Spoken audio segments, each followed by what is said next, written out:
Hello everyone, I'm Diego and I'm one out of 3 triplet flames who are rainbow star people, and welcome to this YouTube channel. If you haven't yet, please like this video and subscribe to this YouTube channel for more content like this. Now on to today's video, which is about habit number 3 in the book, 7 Habits of Highly Effective Teens by Sean Covey.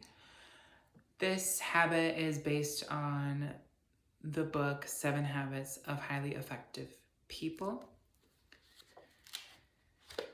However, it's a very useful habit that is considered the most difficult habit out of all the habits to follow, but it is one of the most important.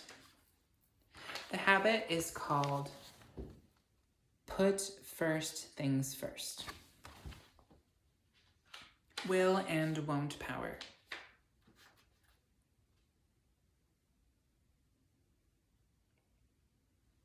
Habit 3, put first things first, is about learning to prioritize and manage your time so that your first things come first, not last. Okay? In habit 2, you decided what your first things are.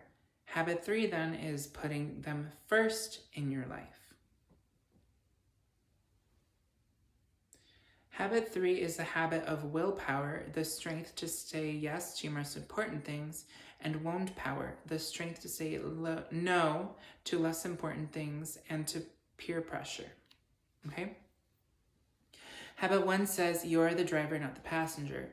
Habit 2 says decide where you want to go and draw a map to get you there.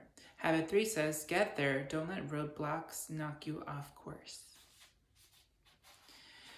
So, if we look at different quadrants, there are 4 quadrants. The first quadrant is the urgent and important quadrant. The second one is the not urgent but important quadrant. The third quadrant is urgent but not important. And the fourth quadrant is not urgent, not important. Okay?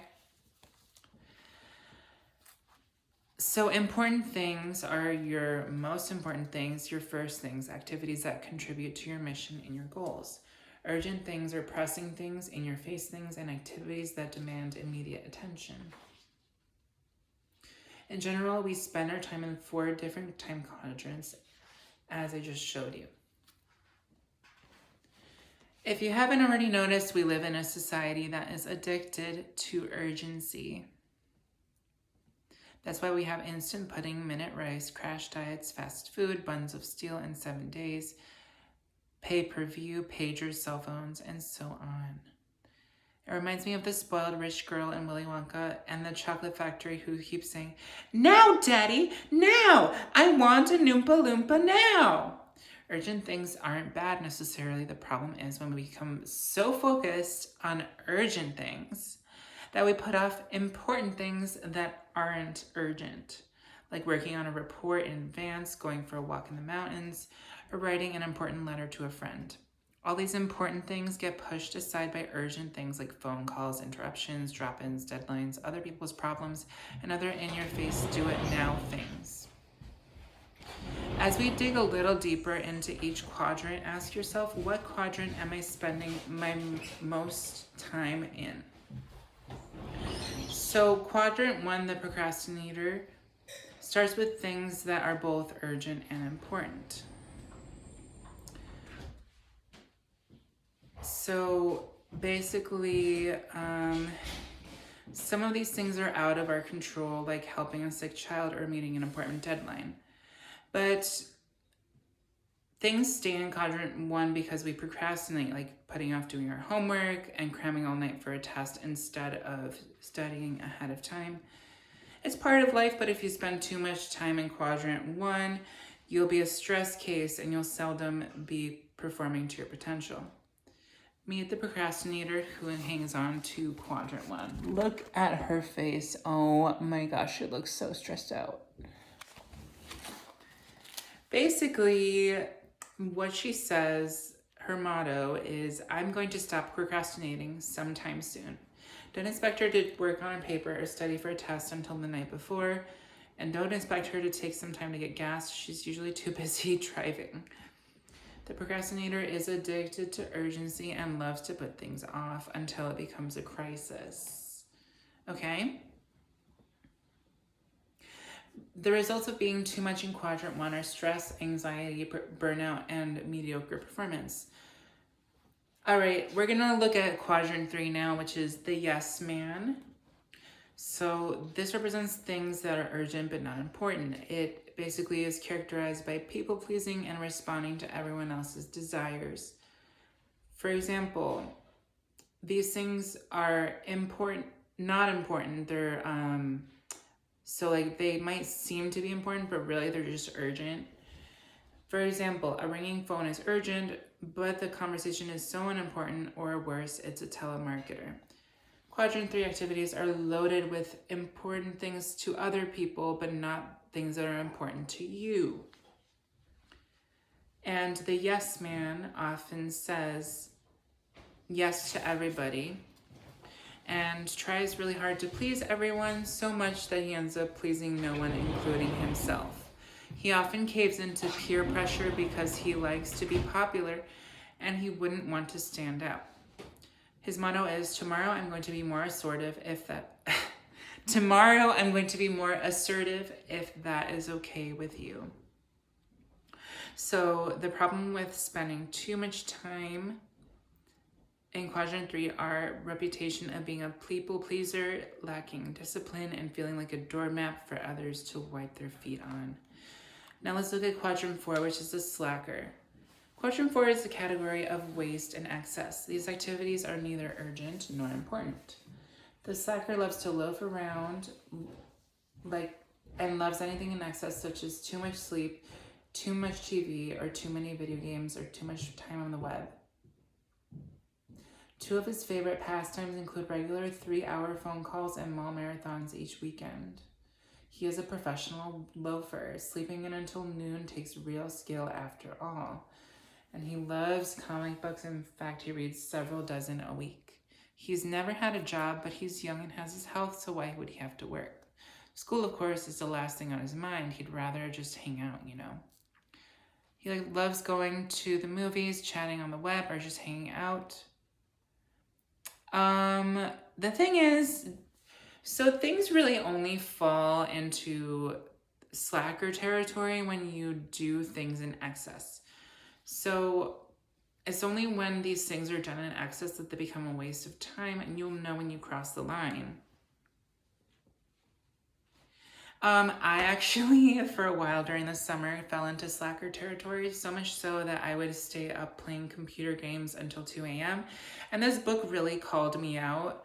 And when I read it, I was like, oh my gosh, I need to start focusing on important things that aren't urgent. So I've started composing and playing piano more and doing more important things like unpacking when I just came back from my trip, making sure that I'm taking care of myself, feeding myself,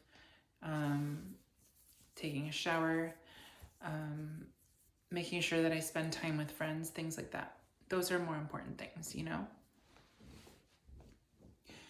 Also, I'm currently working on figuring out where I want to go next in terms of what I want to study. So once I have that figured out, it'll be much easier to focus on the important things in my life.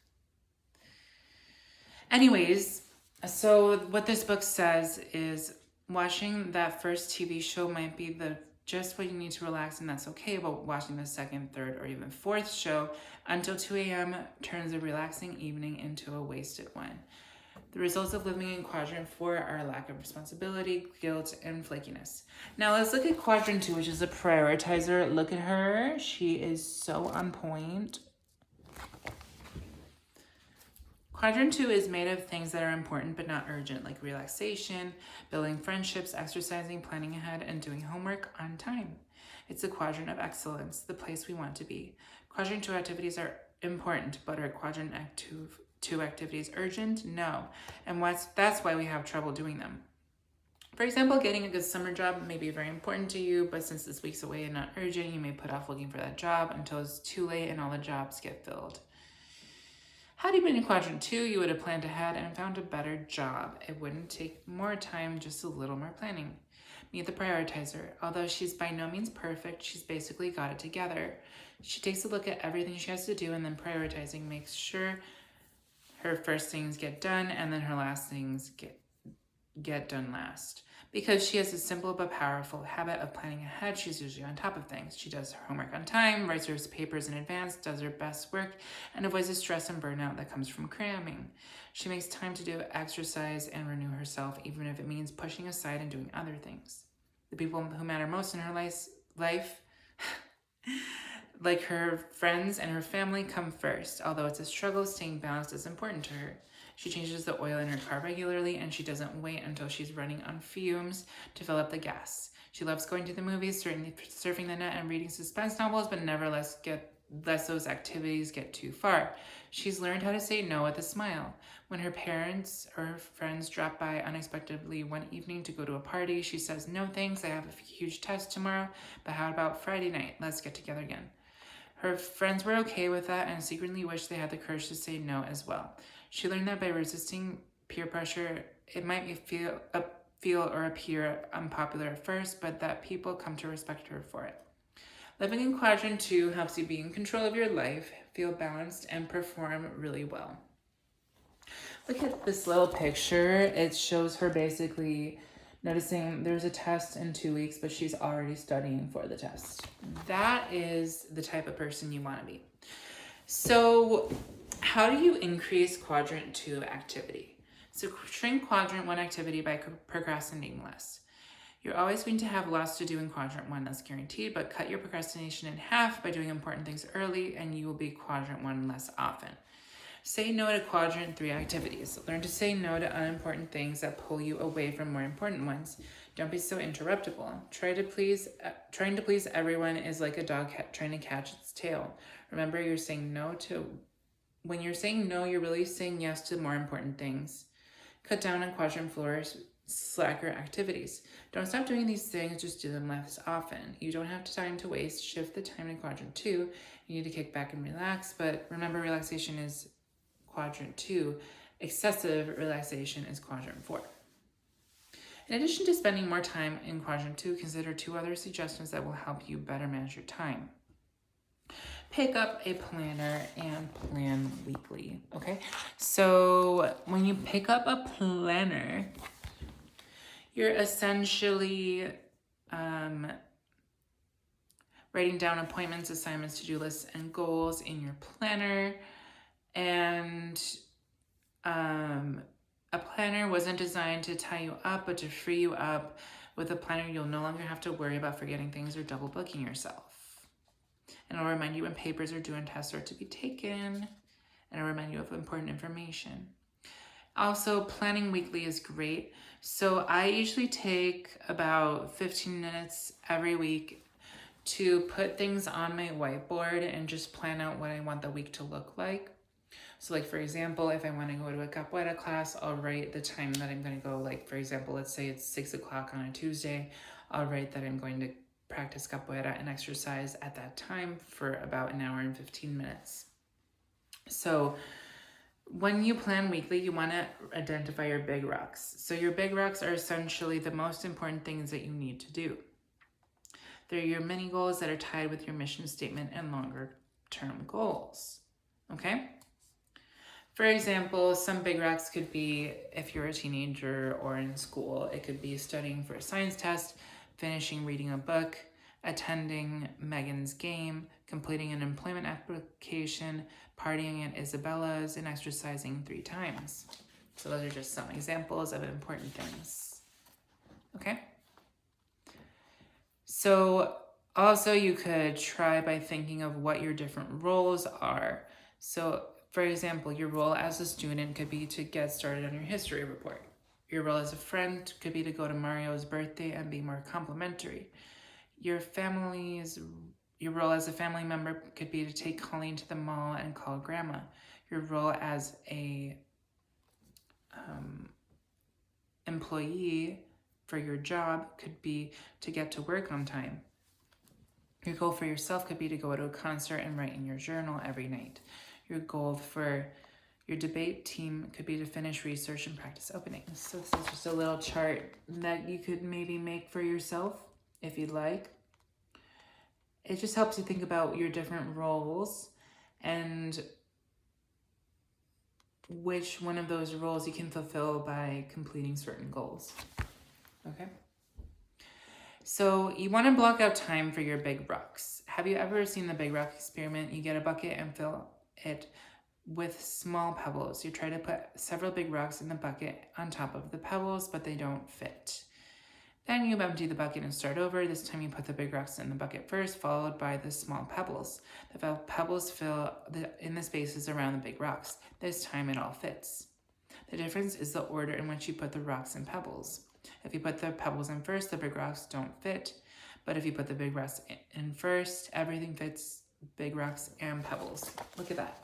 So this is an example of if you put the pebbles first and then the big rocks, whereas this is when you put the big rocks first and then the pebbles. See how it all fits?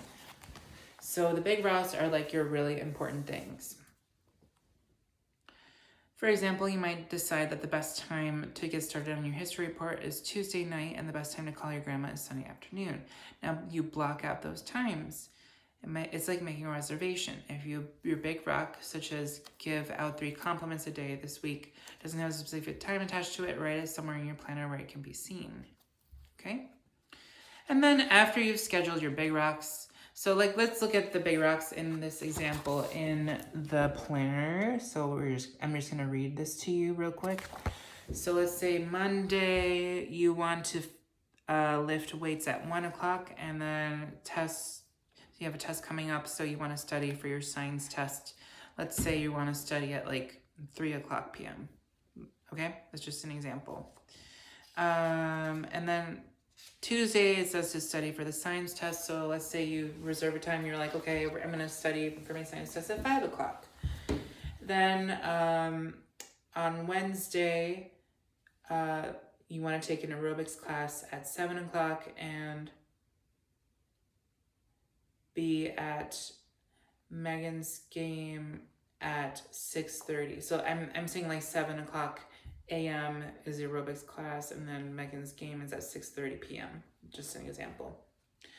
Then Thursday looks pretty free. And then Friday at 7 o'clock, you have an aerobics thing that you want to do in the morning at 7. And then at 8 o'clock at night, you have a party at Isabella's. And then on Saturday, you decide to complete an employment application at 2 p.m. So like saying the specific time that you want to do something really helps a lot, because then you're more likely to actually do it. Rather than just say, oh, in general, I want to do this on this day. You want to like actually put a specific time that you're going to do it. Okay? And then once you've identified your big rocks, you can schedule everything else in.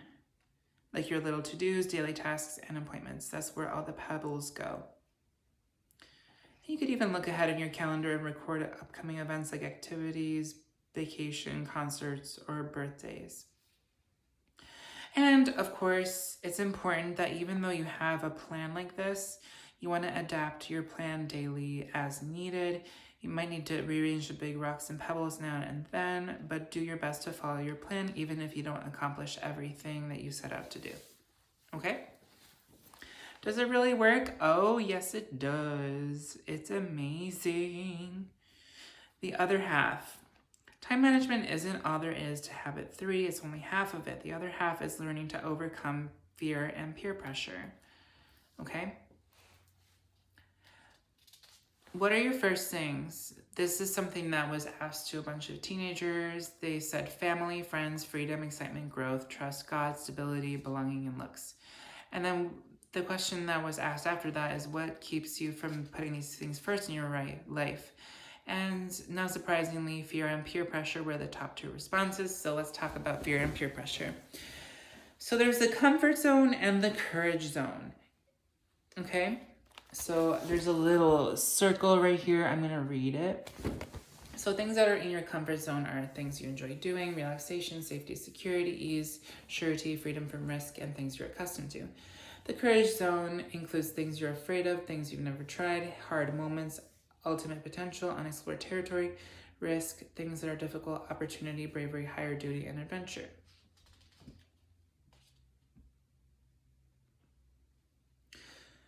Things like making new friends, speaking before a large audience, or sticking up for your values makes your hair stand on end, and that is in the courage zone. So things that make you feel uncomfortable are found here. It's where uncertainty, pressure, change, and possibility of failure exists. So what we want to do is never let fear make our decisions. You miss 100% of the shots you never take. So if you don't put in some risk and actually go for stuff, you're never going to get anything accomplished. Shakespeare puts it as, our doubts are traitors and making us lose.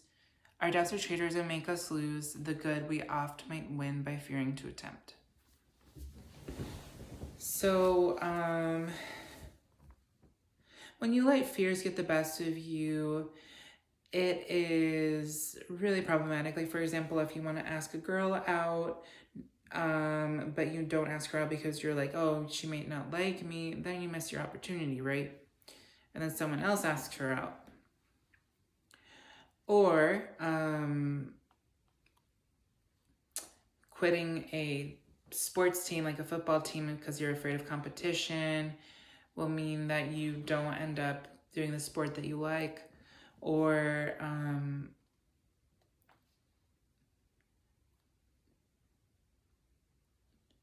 contemplating running for student body office but chickening out because you're scared of speaking in front of the whole school.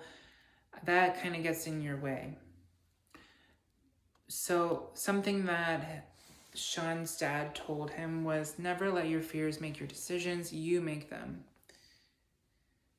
So think of all the heroic acts that were accomplished by people who acted in the face of fear, such as Nelson Mandela, Susan B. Anthony, or Winston Churchill. Okay, I'm just going to jump forward.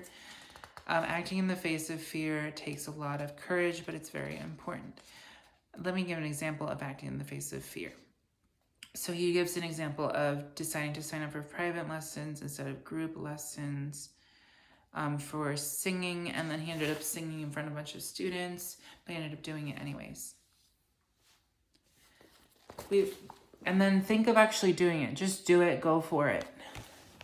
So make a new friend, resist peer pressure, break an old habit, develop a new skill, try out for a team, audition for a play, ask out the one and only, or ask out multiple people like I would. Change your job, get involved, or be yourself. Just do it, go for it. Don't be afraid to do what you want to do. Winning means rising each time you fall. Okay? For instance, Babe Ruth struck out 1,330 times. Albert Einstein didn't talk until he was 4. Beethoven's music teacher said, as a composer, he's hopeless. Louis Pasteur was graded as mediocre in chemistry. Rock scientist Werner von Braun failed 9th grade algebra. Chemist Madame Marie Curie experienced near financial ruin before creating the field of nuclear chemistry and for changing the course of science. Michael Jordan was cut out from his high school basketball team when he was a sophomore.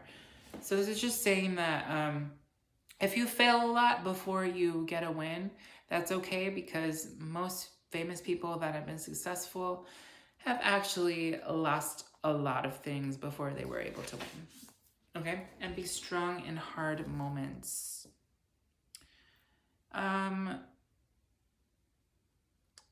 Here's more Shakespeare.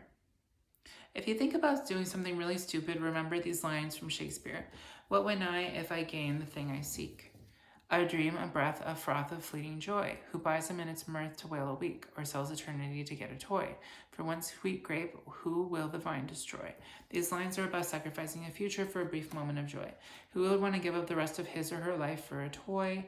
or buy a minute of happiness for a week's worth of pain? Or who would destroy an entire vine for just one grape? Only a stupid person would.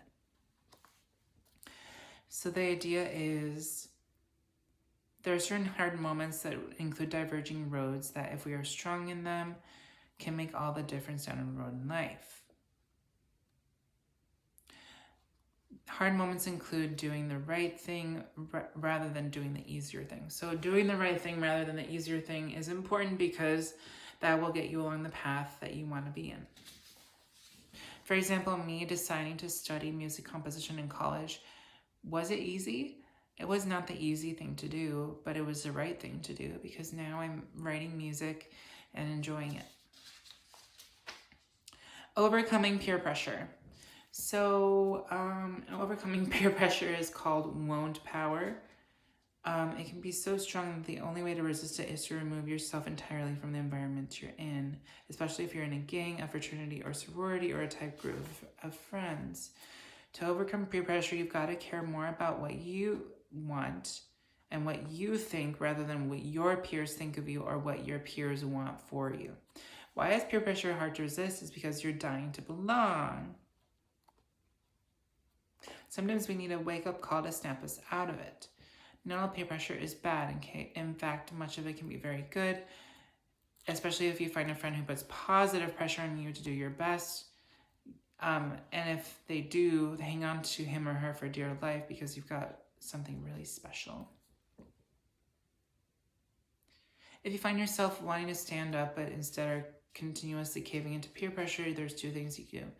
You got to build your self-confidence, make promises to yourself and keep them, help someone in need, develop a talent, renew yourself. Eventually you'll be strong enough to make a path of your own. And then make sure you've written your mission statements and values. And if you know what your values are, that'll help you stick up for your values and say no to things that do not align with your values. The common ingredient of success is all successful people have the habit of doing things failures won't like to do. Though they don't like doing them either necessarily, but they're disliking and subordinated to their strength of their purpose. This means that successful people are willing to suck it up from time to time and do things they don't like doing. Why do they do them? Because they know these things will lead them to their goals. In other words, you've got to exercise your willpower to get things done, whether you feel like it or not. Does a concert pianist always enjoy hours of practice each day? Not necessarily, but they do it anyways. Does a person who is committed to earning their job through college enjoy taking on a second job? Not necessarily, but sometimes they've got to in order to pay for the bills. All right, a final word. We've surveyed thousands of people on the 7 habits, and guess which habit is the hardest to live? It's habit 3. So don't get discouraged if you struggle with it. You've got company. And if you don't know where to start with habit 3, go with the baby steps. That's what they're here for, to help you get started. To value each moment, as this poem so beautifully communicates. Let's read this poem. This is the little poem right here. To realize the value of 1 year, ask a student who failed his or her AP exams. To realize the value of 1 month, ask a mother who gave birth to a premature baby. To realize the value of 1 week, ask an editor of the weekly magazine. To realize the value of 1 day, ask a daily wage laborer who has 6 kids to feed. To realize the value of 1 hour, ask the lovers who are waiting to meet. To realize the value of 1 minute, ask a person who missed their train. To realize the value of 1 second, ask the person who survived an accident. To realize the value of 1 millisecond, ask the person who won a silver medal in the Olympics. And that is all for today. Thank you all so much for watching this video. I know it was a long one. It was also a rather complex habit to talk about, but it was important to talk about. And I'm so glad I talked about it. Thank you all so much for watching. I'm so happy you're here to listen to this video. Peace out, much love, and may you all be free. Take care, everyone, and goodbye.